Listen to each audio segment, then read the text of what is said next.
उद्यापासून राज्याचं अर्थसंकल्पीय अधिवेशनाआधी संध्याकाळी राज्य मंत्रिमंडळाची बैठकीनंतर पत्रकार परिषदेचं आयोजन.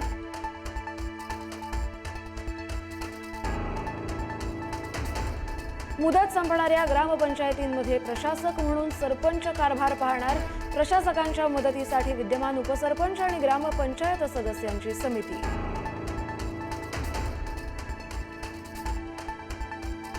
मुख्यमंत्री सौर कृषी वाहिनी योजनेत 10,000 कोटींचा घोटाळा. अंबादास दानवेंचा गंभीर आरोप. शेतकऱ्यांच्या नशिबी अंधार टाकण्याचा हा प्रयत्न आहे का? दानवेंचा मुख्यमंत्र्यांना प्रश्न.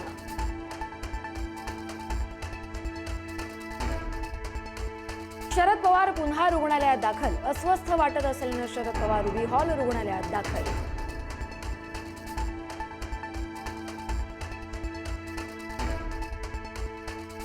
बुलढाण्याच्या चिखला गावात शिवरायांच्या अश्वारूढ पुतळ्याची स्थापना. शेकडो शिवप्रेमींच्या उपस्थितीत वाजत गाजत मिरवणूक. आधीचा पुतळा काढून शिवरायांचा अश्वारूढ पुतळा बसवला.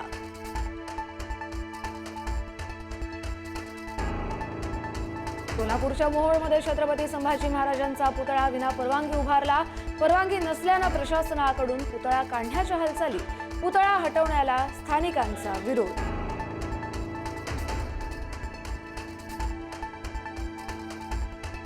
उद्या बारामती दौंड इंदापूर बंदची हाक. भिगवणमधील कथित अपहरण प्रकरणाच्या निषेधार्थ सकल हिंदू समाजाकडून बंदचं आवाहन.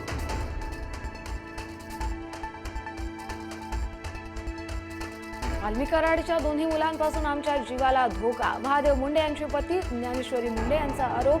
अज्ञाताकडून मुलाला शिवीगाळ केल्याचाही आरोप. सुरक्षेसाठी पोलीस अधीक्षकांना अर्ज.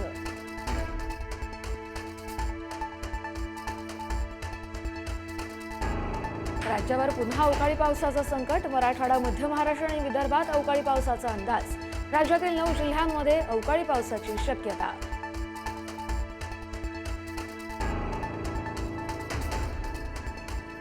एक मार्चपासून राज्यभरात दूध महागणार. दुधाच्या दरात प्रति लिटर 2 रुपयांची वाढ. खासगी दूध संघाच्या बैठकीत निर्णय.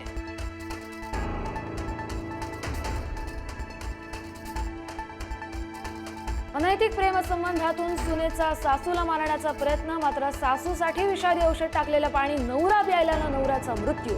पंढरपूरच्या उंबरगावातील खळबळजनक घटना.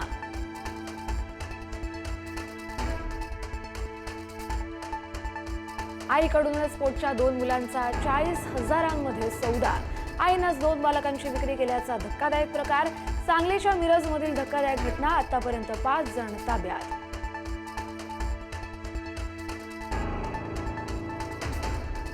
2 चिमुकल्या मुलांची हत्या करून आईची आत्महत्या. धुळ्याच्या शिरपूर तालुक्यातल्या आंबे गावातली घटना. हत्या आणि आत्महत्येचं कारण अस्पष्ट.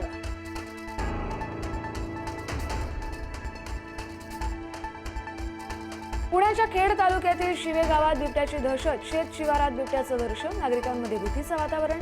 सतर्क राहण्याचं वन विभागाचं आवाहन.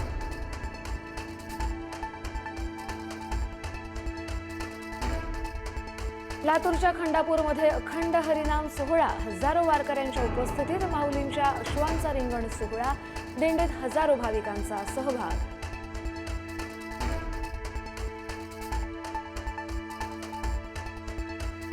भारत आणि दक्षिण आफ्रिका यांच्यात आज सुपर 8चा पहिला सामना. सलग 5व्या विजयासाठी टीम इंडिया सज्ज. अहमदाबादमधील नरेंद्र मोदी स्टेडियममध्ये रंगणार सामना.